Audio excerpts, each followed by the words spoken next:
Bienvenidos a Cultural Cordón. Bienvenidos a la exposición El papel del dibujo. Colección Manuel Cabello de Alba. Dibujos españoles y europeos de los siglos XVIII al XX. Una producción de la Fundación Caja de Burgos que permanecerá abierta hasta el 30 de abril, con horario de 12 a 2 y de 6 a 9, de martes a sábado, y de 12 a 2 los domingos y festivos. Anónimo español. Academia.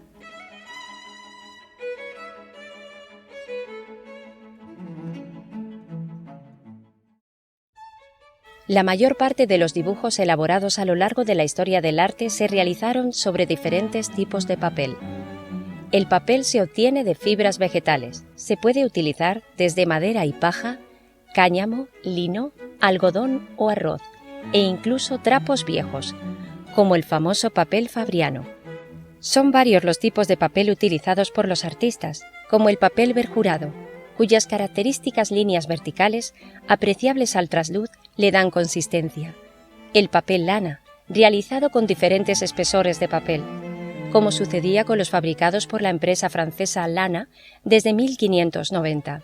El cartón, la cartulina, el papel blanco o el papel teñido. El dibujo que encabeza este comentario es una academia, de autor anónimo, fechada a comienzos del siglo XIX.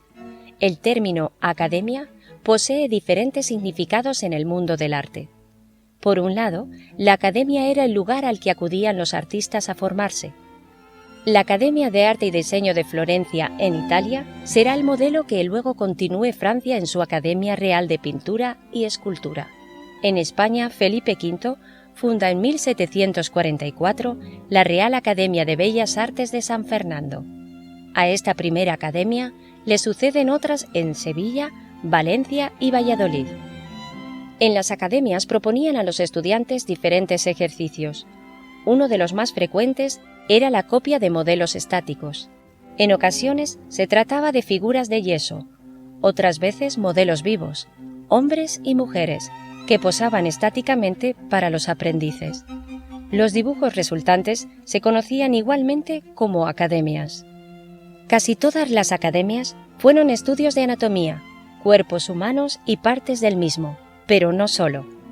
También se proponían a los estudiantes naturalezas muertas creadas con objetos y enseres, tales como frutas, platos, jarrones y tejidos. Se buscaba con ello obtener la máxima destreza y competencia en el dibujo, antes de pasar a otro tipo de ejercicios con modelos dinámicos e invenciones propias. El dibujo de la colección Cabello de Alba reúne lo mejor de estas prácticas. Combina 3 anatomías masculinas diferentes, con 3 escorzos y 3 perspectivas muy exigentes para el artista. Sin alterar las proporciones de ninguno de los cuerpos, ha sido capaz de constreñir en la reducida dimensión del papel 3 visiones distintas, frente, perfil y reverso, y hacerlo además creando sensación de movilidad. Con gran pericia ha dotado de volumen al dibujo mediante el justo empleo del lápiz y el uso del crayón, una barrita de tiza blanca, pero sobre todo al dejar amplias lagunas de papel sin cubrir, permitiendo que sea su fondo grisáceo el que rompa con el plano de la superficie y cree sensación escultórica en las anatomías.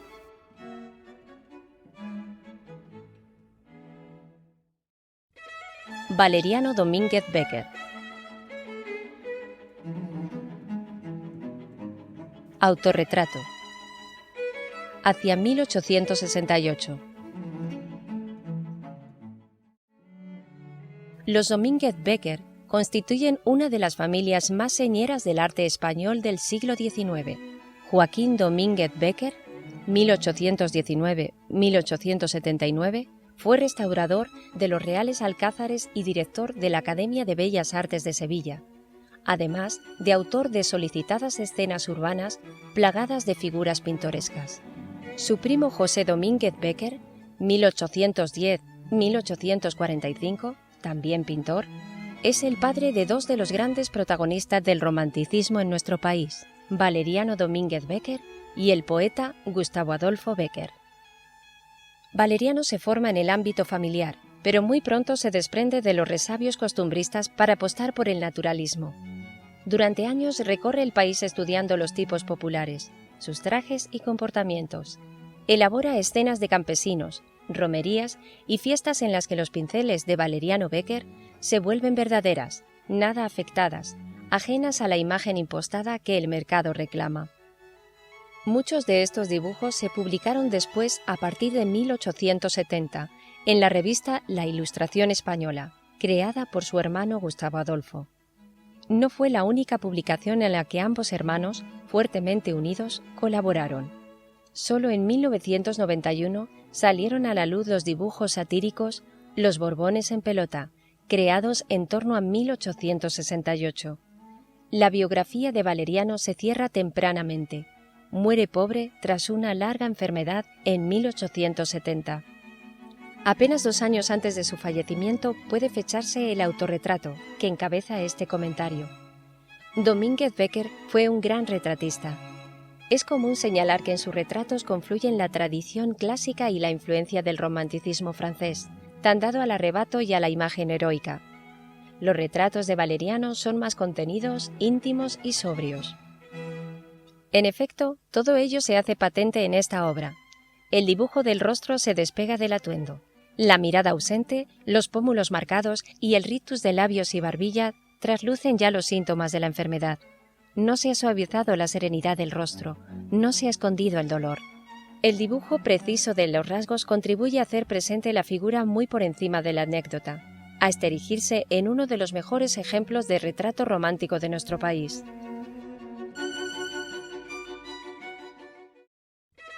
José María Casado de la Lisal. Gitana, 1858. Es habitual referir en la biografía de Casado de la Lisal las numerosas recompensas, premios y medallas que recibió a lo largo de su carrera, no solo en las exposiciones nacionales, sino también en ciudades europeas como Roma, París y Múnich. Especializado en pintura de historia, siempre con un sesgo moderado muy del agrado de las instituciones oficiales, es autor de cuadros célebres como Los últimos momentos de Fernando IV el Emplazado, Senado de España, y La capitulación de Bailén, Museo del Prado. La pintura de historia de Casado de la Lisal combina con maestría la tradición académica y el respeto a los grandes maestros del pasado, como Velázquez, con la pasión que el romanticismo procura en la recuperación de temas y asuntos históricos. El resultado es una factura impecable, de gran perfección, elegante y acaso un punto distante. Mucho menos conocida es su vertiente como pintor de retratos y sobre todo como pintor de género. Su sólida formación académica conoció un primer cambio de estilo tras ser becado en Roma en 1855. En la capital italiana primero y en la francesa después, permanece hasta 1865. Son años en los que alterna el detallismo de las grandes pinturas de historia con el naturalismo que se propone en Europa. El dibujo de la colección Cabello de Alba titulado Gitana se fecha en 1858, durante los años de su estancia en Roma. Recuerda de inmediato a las chiocharas, representación de las jóvenes mujeres del Lacio, ataviadas según la costumbre regional, que se popularizan en la pintura italiana del siglo XIX. Casado no rehúye los rasgos étnicos ni los adornos exóticos, concibe su dibujo desde la fuerza y la rotundidad del trazo, apretando el carboncillo para cegar el papel con densas manchas de negro, y consigue lo que está al alcance de muy pocos: iluminar y crear perspectiva desde la oscuridad. Es casi inevitable referir la proximidad de este dibujo con algunas obras realizadas por Casado en su segunda estancia en Roma como director de la Academia entre 1873 y 1881. En concreto, con La tirana, un portento de gestualidad, colorido y detallismo que emparenta a nuestro autor con la obra homónima dedicada a la actriz María Rosario Fernández por Goya y que Casado de la Lisal convierte en una sensual Manola. 4. Emilio Sánchez Perrier. Riberas del Guadalquivir. Hacia 1888. Como tantas veces sucede con la pintura de paisaje en España, sus autores, salvo raras excepciones, son grandes desconocidos para el gran público. Con la salvedad del romántico Pérez Villamil y del naturalista Carlos de Haes, la reivindicación de autores como Aureliano de Beruete o Anglada Camarasa no deja de ser una causa reciente. Por suerte, a la nómina se van sumando grandes autores capitales en el desarrollo del paisajismo como Rafael Monleón, Marcelino Unceta, Joaquín Araujo o Agustín Lardi. De entre todos ellos, destaca con justicia el caso de Emilio Sánchez Perrier. Formado inicialmente en Sevilla junto a Joaquín Domínguez Becker, tío del poeta Gustavo Adolfo y del pintor Valeriano Becker y seguidor de Carlos de Haes, en la Cátedra del Paisaje de la Academia de San Fernando, fue sobre todo un precursor. Sánchez Perrier fue uno de los primeros españoles en incorporar las novedades del paisajismo francés. En París conoció a Félix Tien, miembro destacado de la Escuela de Barbizon, a cuyo círculo se sumaría nuestro artista. Los pintores de este grupo reclaman el realismo, la contemplación directa del paisaje y la pintura al aire libre, frente a los paisajes dramáticos y artificiales construidos de las epopeyas románticas. Sin embargo, no abandonan del todo este carácter de ensoñación, de lirismo y de libertad creativa que están en las bases del posterior impresionismo. Sánchez Perrier se especializó en escenas acuáticas.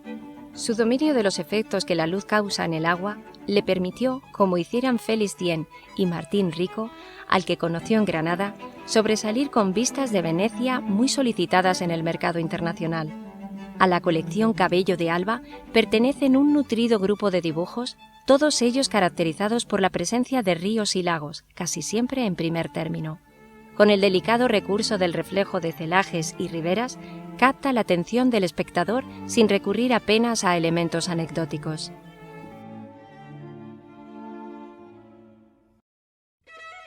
José Garnelo y Alda. Pueblos sometidos. 1920.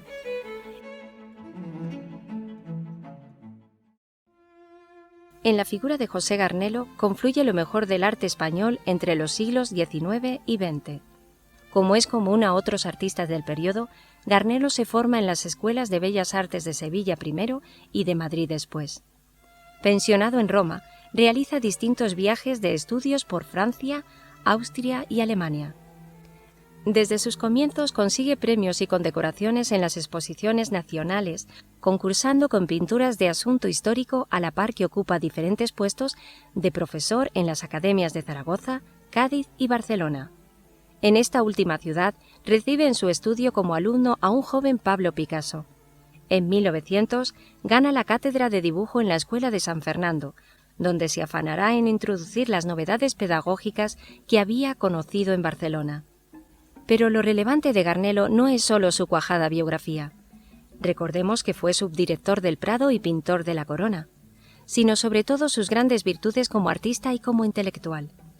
Es tenido como uno de los pintores más cultos de su tiempo, un erudito que documenta con precisión tanto los aspectos marginales referidos a ambientes y vestimentas, como los esenciales que componen el relato de la pintura elegida. Nuestro artista parece haber entendido antes que nadie la llegada de las novedades foráneas, como el interés por captar los efectos de la luz, o por inspirarse en episodios de la antigüedad clásica, a la manera de Alma Tadema, con quien consta que existió una relación epistolar. Del mismo modo, Garnelo es un precursor en la concepción del dibujo como arte mayor. Su discurso de entrada en la Academia de San Fernando versó sobre el dibujo de memoria. Ponencias en congresos europeos sobre el empleo del claroscuro. La enseñanza del dibujo o su fuerza estética compite con publicaciones sobre las pinturas mozárabes de San Baudelio de Berlanga o con los numerosos encargos de restauración de frescos y pinturas murales. La obra que encabeza este comentario es un boceto, un delicado estudio a la acuarela realizado en 1920. Entre ese año y 1926, Garnelo se ocupa de la recuperación de los techos del Casón del Buen Retiro de Madrid, obra del especialista en grandes perspectivas Luca Giordano. La alegoría del toisón de oro simboliza el esplendor de la monarquía hispánica a través de diversas escenas mitológicas. Garnelo interviene en la bóveda sometiéndose al proyecto original. En cambio, en los bocetos previos aflora lo mejor de nuestro pintor: pincelada segura, colorido audaz y luminoso, factura calculadamente deshecha sujeta por un dibujo firme e impecable. El dibujo titulado Pueblos sometidos personifica los territorios de los 5 continentes pertenecientes a la corona española. A diferencia del techo de Giordano, el dibujo de Garnelo es todo un ejemplo de dinamismo y elegancia, de la fuerza y el carácter que alimentan la obra de uno de los artistas españoles, cuya reconsideración crítica no hace más que crecer.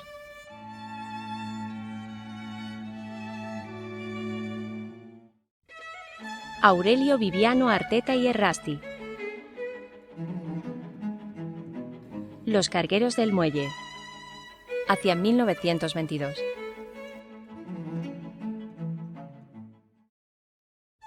Las figuras monumentales, dinámicas y esquemáticas que Arteta crea para algunas de sus obras han acabado arrinconando al resto de su producción. La crítica actual valora el brío de modernidad que emana de sus grandes murales, como el del ábside del Seminario de Logroño, de 1925, frente a la pintura de Caballete, más próxima al discurso racial del regionalismo que caracteriza el arte vasco del momento. Arteta se formó en la Escuela de Artes y Oficios de Valladolid, pasó por la Academia de San Fernando y fue becado en París entre 1902 y 1906. Fundó la Asociación de Artistas Vascos y fue el primer director del Museo de Arte Moderno de Bilbao. Exiliado en México, falleció atropellado por un tranvía en 1940. El dibujo que encabeza este comentario está muy próximo al trabajo que Arteta realizara en 1921 para el mural del Banco de Bilbao en Madrid. En él trató de representar un canto al trabajo humano, con predilección por mostrar el esfuerzo y el sacrificio de hombres y mujeres en el ejercicio de las labores más entregadas. Fue también un ejercicio de composición extremo. Los 80 metros de friso circular de la sala principal se animan con figuras activas que crean 12 escenas, gracias al empleo de diferentes perspectivas determinadas por la propia disposición de los protagonistas. Líneas diagonales entrecruzadas, empleo de formas geométricas para centrar la atención, equilibrados puntos de fuga y elementos de tensión caracterizan el conjunto. Lo mismo sucede con nuestro dibujo. Un hombre y una mujer aparecen situados en el centro del papel. Las dos figuras rompen la previsible simetría al inclinarse y acometer con decisión la soga con la que izan la carga. A su izquierda, un hombre de espaldas se seca la frente. A la derecha, otra pareja armoniza la composición con sus gestos más contenidos. Tras ellos se esboza la figura de un barco, con sus chimeneas y su casco apenas trazado. Todo el conjunto evoca la simplificación formal del poscubismo y se sitúa ante las puertas del Art Déco, con su gusto por las perspectivas fugadas y la querencia a la síntesis en el relato. Gran parte del dibujo está recogido en diferentes escenas del mural del Banco de Bilbao. La escena central, casi idéntica, forma el friso de los descargadores del muelle. La mujer de la derecha aparece en el alusivo a las pescadoras del muelle y el hombre de la izquierda en el dedicado a la fundición.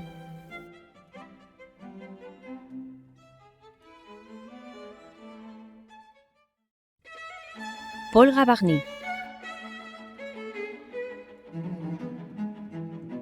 Anti-Perdu. Hacia 1847.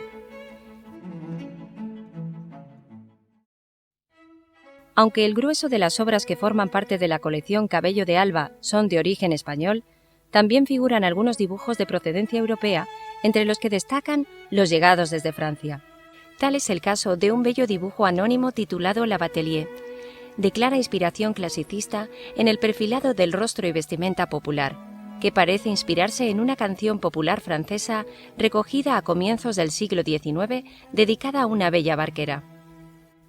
Del mismo modo, también destaca una hermosa caricatura firmada por Honoré Daumier, el prolífico y comprometido dibujante francés que marcó toda una época con su estilo rápido y enérgico al servicio de la sátira política.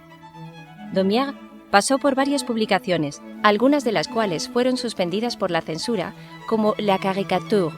De otras fue apartado, como Les Arrivaries, antes de recalar en Le Petit Journal Pourri, un periódico aparecido en 1856 en el que el autor pudo publicar, en torno a 1870, el original que aquí se muestra.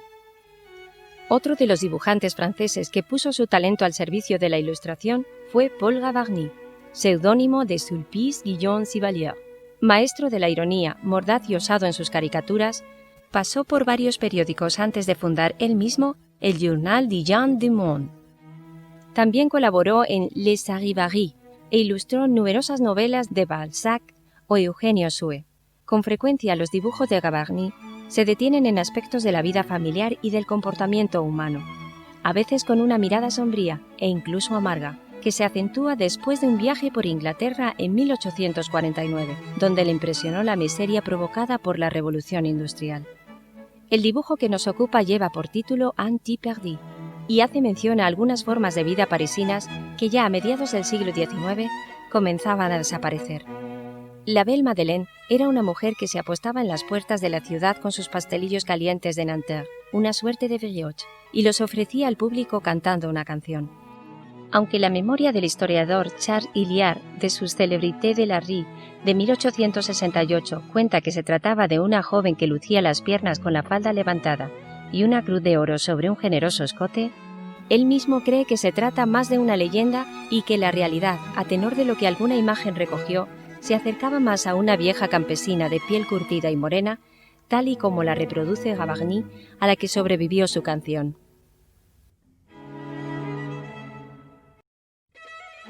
Darío de Regoyos y Valdés. Estación de París. Hacia 1893. Regoyos, hijo de un reputado arquitecto afincado en Madrid, se forma en la Academia de San Fernando junto a Carlos de Haes. Quizá por influencia de este y animado por dos amigos músicos, viajó a Bruselas, ciudad entonces a la vanguardia de las artes europeas. En Bélgica conoció a Whistler, Cézanne, Rodin, Nov o Ensor, bajo cuya influencia arrincona el naturalismo de sus primeras obras y se interesa por el simbolismo y el expresionismo.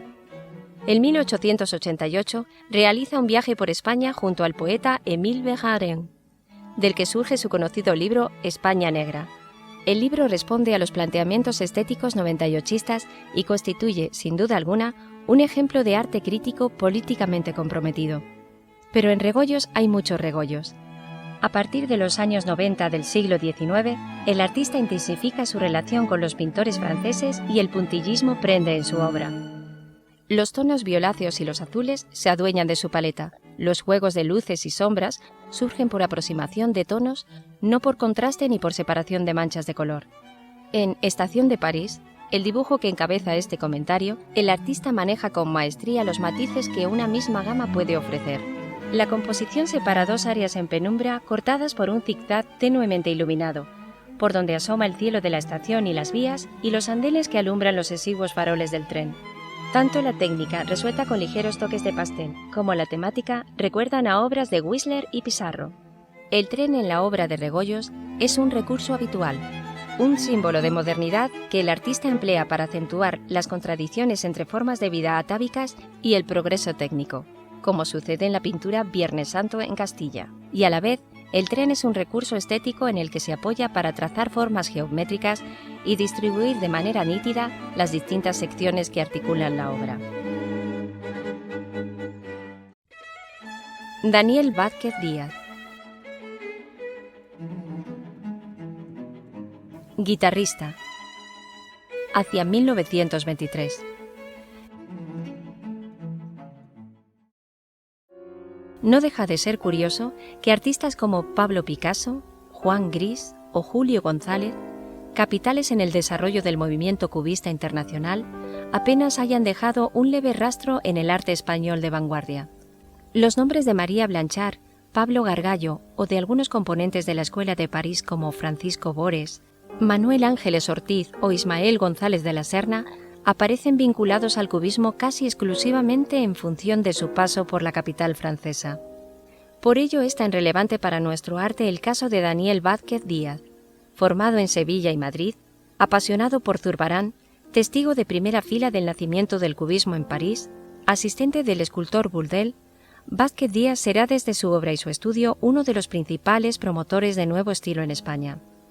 Su influencia es notable en pintores como Álvaro Delgado y Juan Manuel Díaz Caneja, pero sobre todo es el responsable de la popularización del cubismo en los años 20 y 30 del siglo XX, a través de sus cuadros de paisajes geométricos del norte de España y de los grandes frescos del ciclo de la Rábida, Huelva.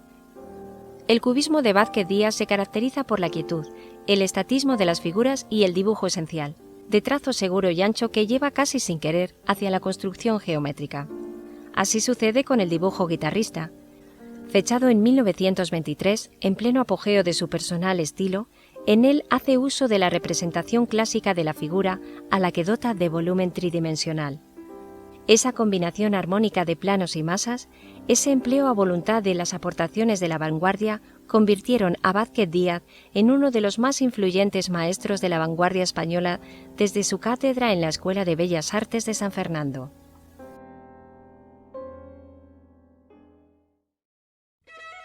Rafael Zavaleta Fuentes.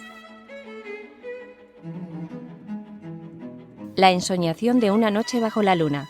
Sueños de Quesada. Hacia 1942. El crítico de arte Eugenio Dors calificó a Rafael Zavaleta como el Cézanne español. Él mismo refirió en numerosas ocasiones que conoció a Zavaleta en su primera exposición en 1942 en la Galería Biosca de Madrid. Habían pasado muchos años desde que nuestro artista iniciara su formación en 1925 en la Escuela de Bellas Artes de San Fernando, ocupara después un puesto de responsabilidad como delegado del Tesoro Artístico, viajara a París y fuera represaliado tras la Guerra Civil. Aunque sus primeras exposiciones pasaron desapercibidas para el gran público, el apoyo de Eugenio Dors fue decisivo para su confirmación artística. El éxito en las citas posteriores en galerías españolas y europeas le abrieron las puertas del ambiente cultural de la época. Aún así, Zavaleta fue siempre un pintor solitario. Desde su Quesada natal, realizó una obra muy personal, con una visión del campo andaluz, de sus gentes y de su diario quehacer a la par cruda y vibrante. Sin caer en la crítica social, Zavaleta pinta personajes arquetípicos utilizando un lenguaje expresionista. Figuras rígidas, gestos rudos y colores fríos caracterizan sus primeros años. En su última obra, en cambio, los colores vivos empleados en las figuras contrastan con los paisajes austeros. La obra que encabeza este comentario forma parte de un grupo de dibujos ejecutados con pincel al aguatinta que Zavaleta presentó por vez primera en 1942.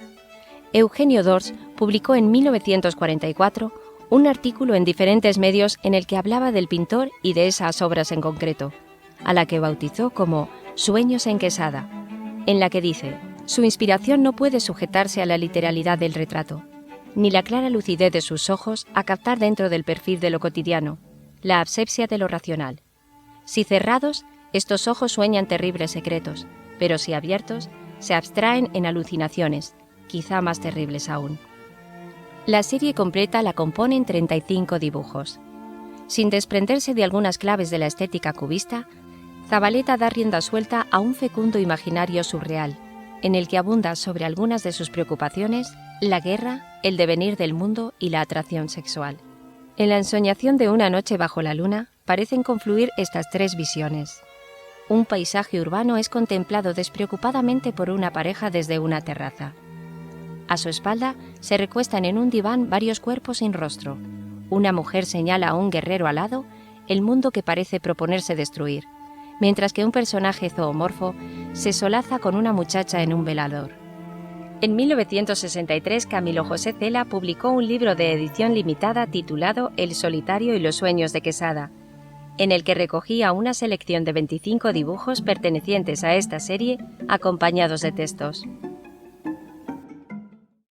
Con este comentario finaliza la serie de piezas seleccionadas pertenecientes a la exposición El papel del dibujo, colección Manuel Cabello de Alba. Dibujos españoles y europeos de los siglos XVIII al XX.